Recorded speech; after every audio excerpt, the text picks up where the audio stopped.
ngayon, ipagsama yung dalawang topics. Parang North and South, iisa mo, naiisa lang yung North and South. Kasi alam nila, karamihan ng Pilipino ayaw ng Chinese. Ayaw ng Pogo. So para maayaman kami, para huwag na kayong makinig sa aming opinion, Pogo daw kami sponsor. China sponsor daw kami. Para kung may sabihin kami, hindi na maging effect, so mananalo na sila sa eleksyon. So this is all about election. Ganun lang po ang nangyari dito. And sino ba maniniwala?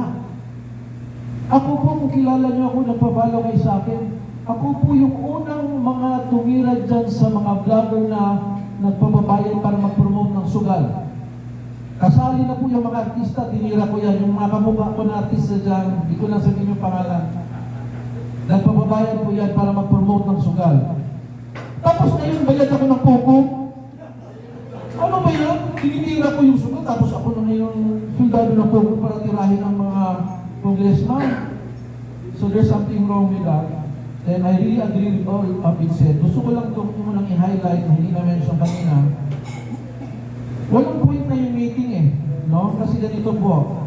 Sabi ni Meta, sa Guardian po ito, babasahin ko ng before I end. The Guardian, January 7. Meta will get rid of fact-checkers, dramatically reduce the amount of censorship, and recommend more political content on its platforms. Ulitin ko, and recommend more political content on its platform. Worldwide po ng Facebook yan. Mag-i-enjoy na lahat ng tao buong mundo except Pilipinas. Dahil may mga self-centered lang na tao para lang sa kanila. Tumino sila para i-praise namin sila. Paano namin i-praise? Puro lang kayo BP Sara, tapos siyempre mapapalakpak kami. Wow, puro kayo BP Sara. Siyempre titira kami.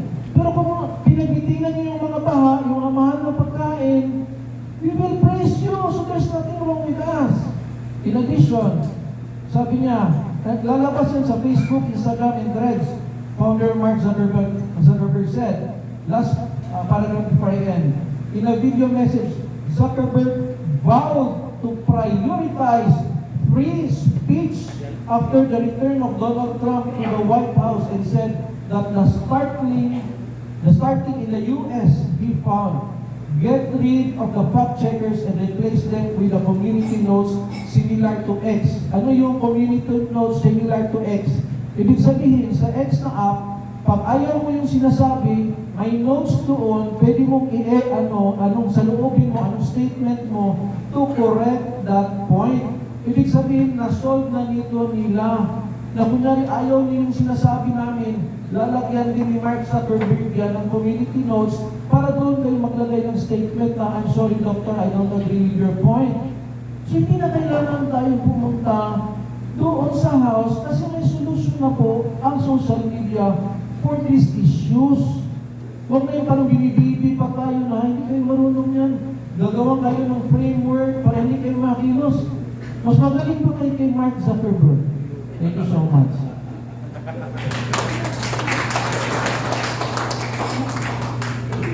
So, hi everyone, I'm back. Nabusog kayo ha? Yes. Dito hindi kami nagbibigay ng hopya pagkain talaga. At kanon. Okay.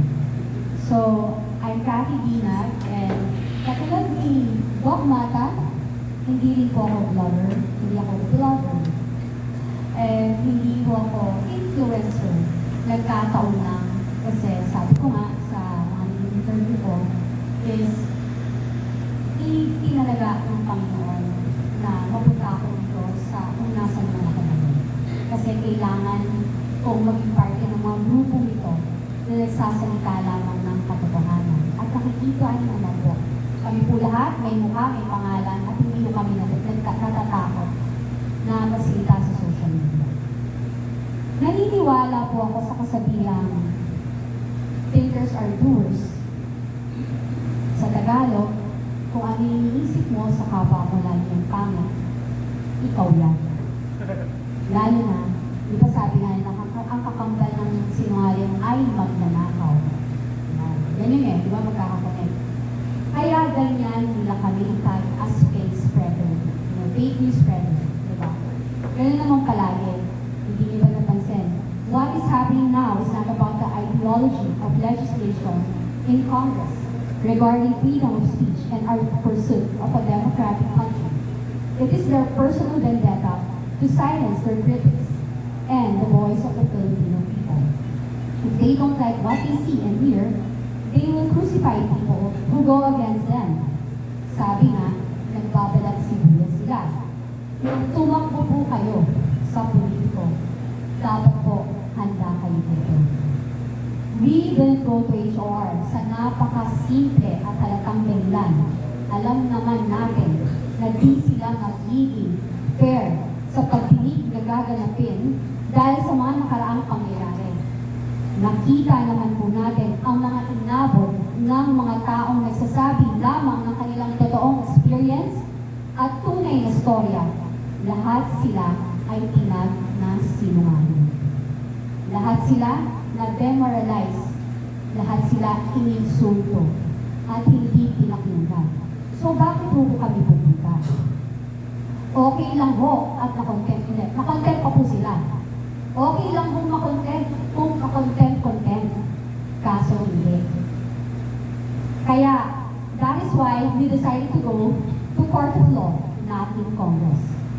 I want all of us to stand up for what our basic rights and freedoms. The recent action of certain congressmen in the Philippines who are attempting to control freedom of speech cannot go unchallenged. We must resist any attempts to silence our voices and censor our opinions. It is concerning to see elected officials trying to limit our fundamental right to express ourselves freely. Let us remember, huwag po natin kakalimutan that a thriving democracy depends on the ability of its citizens to engage in open and uninhibited discussion. Napaka-selective po nila. Nang sila ay tumakbo sa politiko as a politician at gusto ng ating boto, napakabuti po nila. Masahol pa po sila sa maamong tupa.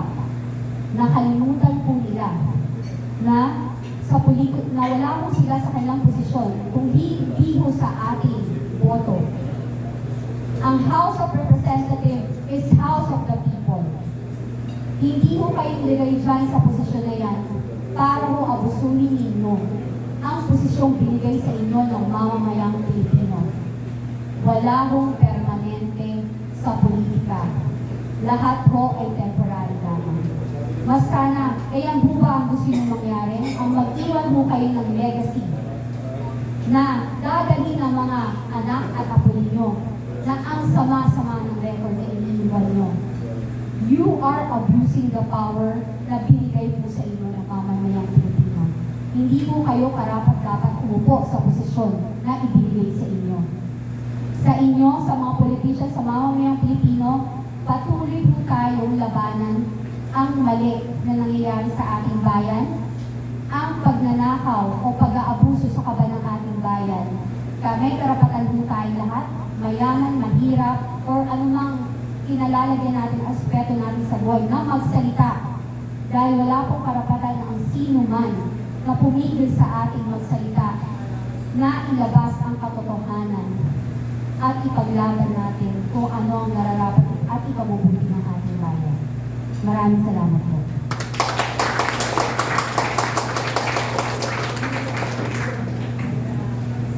Magandang hapon sa inyong lahat.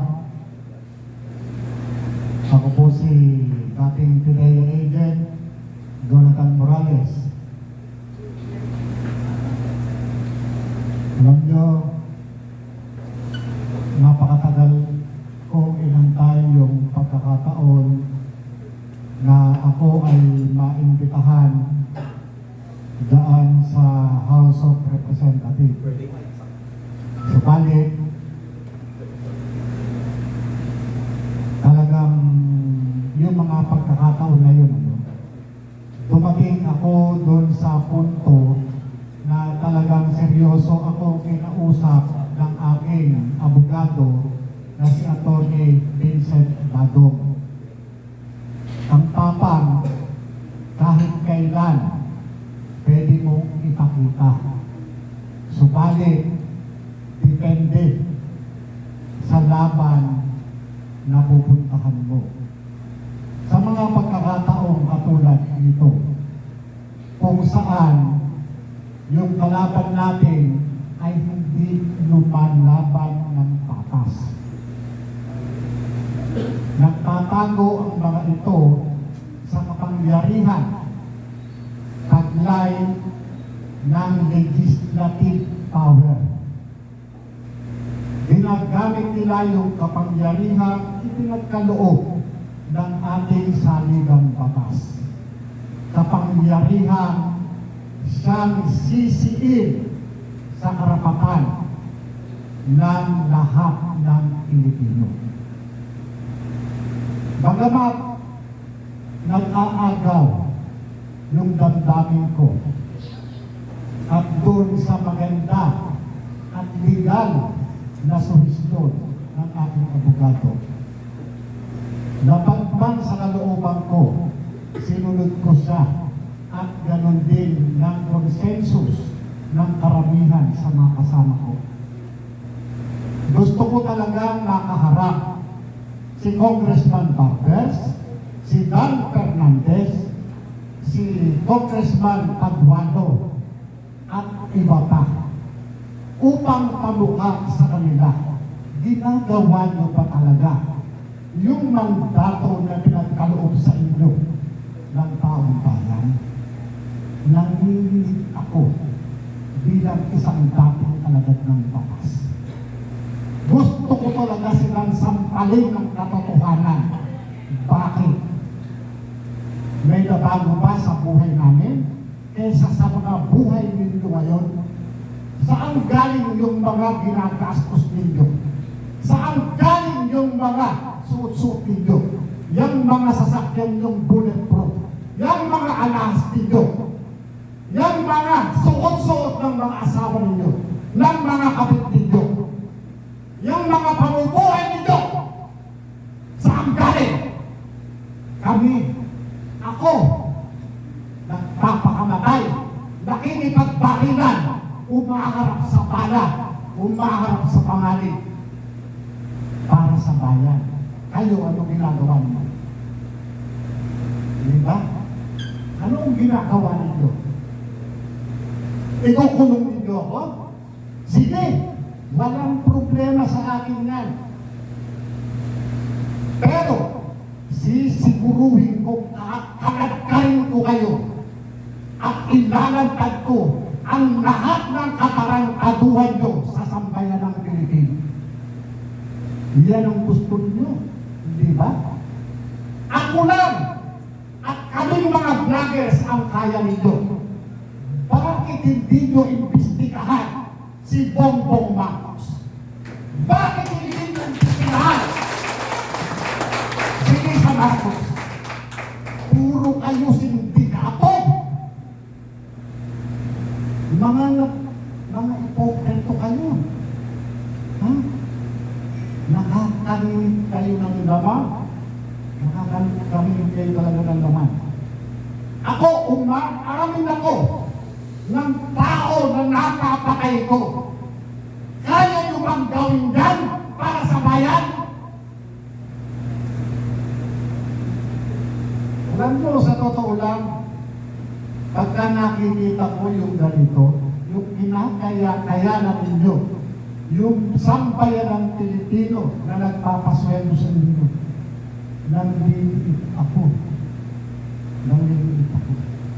Nanayo ito sa pinalumpaan natin nung tumanggap tayo ng trabaho sa gobyerno. Nangako tayo sa sambayan ng Pilipino na ipaglalaban natin ang kanilang karapatan. Pero asan kayo ngayon? Nasaan kayo ngayon? Kayo sana ang inaasahan namin na tatayo sa unahan namin. Ipagtatanggol ang saligang batas. Pero ano ngayon? Wala. Kinakakakutan nyo, amin! Bakit? Meron dyan mga dating pulis, mga dating military, asan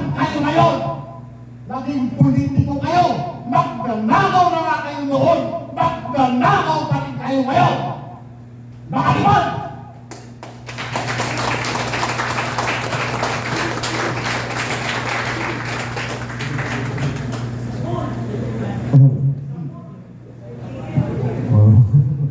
Tama lang muna, graduate.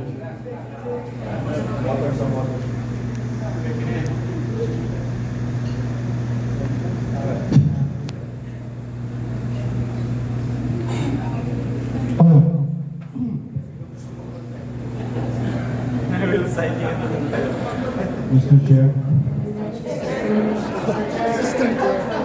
Mr. Chair. I move that motion. Anyway, magandang hapon po sa inyo lahat. Ako po si Elmer. Sorry? Okay. My name is Elmer. I'm Andy Humalbot on my social media accounts. No? Ay nga po, ganun yung mga parts. No?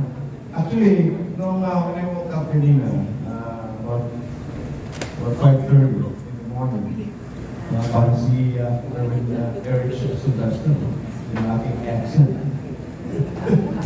6:30, 5:30 in the morning.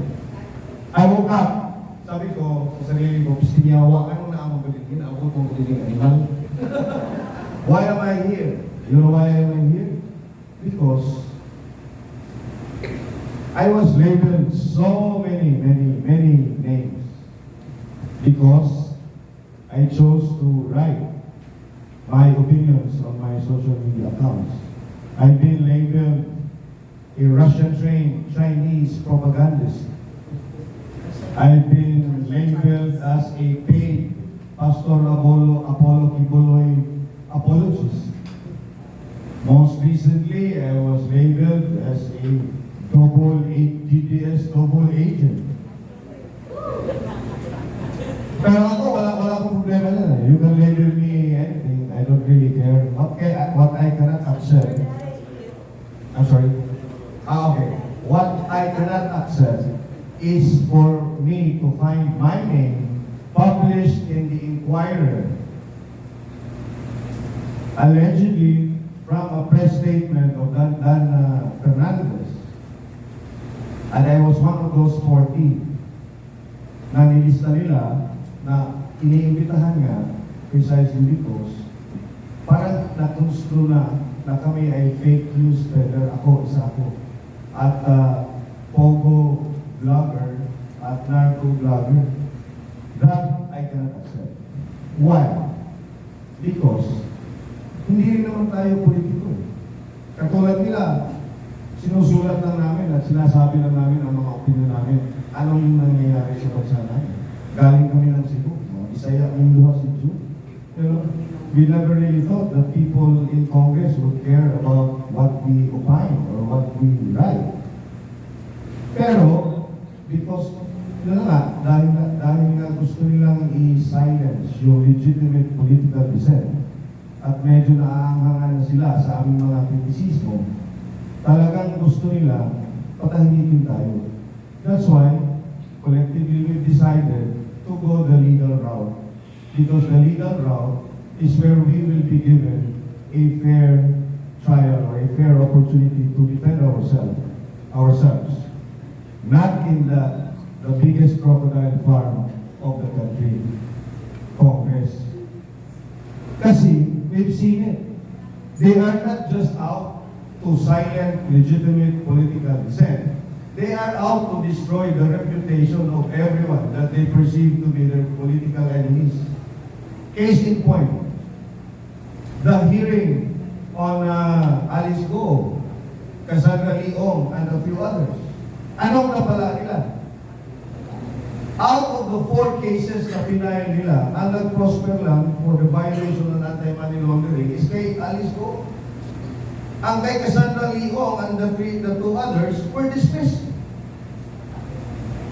But imagine the trauma. You've seen it. Naka-live stream.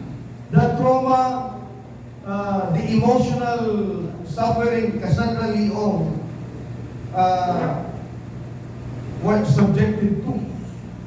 And that can never be repaired. Back to the previous state where before Cassandra Leong was summoned. And until now, I think she's still being detained somewhere. Diba? So kaya, Yun ang napag-desisyonan namin. But did Congress offer an apology or offer an explanation? In fact, ang headline nun was just Alice Go yung kaso. There was never any mention dun sa headline na na-dismiss ang kay Cassandra Leong. She just became a footnote in the history of that investigation of Risa Ontiveros. At yan ang gusto nilang gawin sa amin. Pero we will not play their game. That's why we are here now. Second, fake news. The biggest purveyor of fake news is Bongbong Marcos himself. And the biggest fake news until now is the 20 pesos per kilo na bigas. Diba? In August of last year, during the KOJCC, anong fake news ang sinabi ni Bongbong Marcos? Walang baril at walang tear gas daw yung mga polis na nag-raid doon. Di ba? O di, vlogger din si Bongbong Marcos. Di ba? Nag-vlog din yung putas na net. Di ba? So why not summon him? Exactly. Representative Luis Rojo, I think now is the younger sister of Leila de Lima. Tingnan mo yung sinabi niya. Ha? Anong sinabi niya? During the bombing daw of the San Pedro Cathedral, I don't know anong bombing yun kasi it was bombed twice, once in 1981 and another one in 1993, if I recall. At sinabi niya doon sa hearing na utos daw yun ni then Mayor PRRD, no? Rudy Duterte. Samantalang fiscal pa noon si PRRD. Di bakit hindi nila pinatawag itong si Luis? And it's on record in the transcript of the stenographic notes of their hearing. Di ba? So again, kami po, no? Kami hindi John, by John, mga Bisaya lang kami, but we chose to come here para maipakita namin sa kanila na kami po doon sa Cebu at the Bisaya speaking part of the country. Yan, with our lawyer, our able lawyer here, no? Itong hearing na ginawa na lang para dito kanina. Sorry, attorney. So, nandito po kami, not only to bring the voice of the Bisaya-speaking part of the country, but, you know, lahat natin, kasi laban talaga natin ito lahat. Kung walang tatayo at walang titindig at walang makikibaka sa ating basic rights, talagang wala. Kasi wala naman, this is a totalitarian government, this is an absolute authoritarian regime. Make no mistake about it. And the only remaining option that we have, the last bastion of our democracy, is the Supreme Court. That's why we were there, and we hope na sasagutin tayo at papaboran tayo sa ating hinihingi. Alright, salamat po.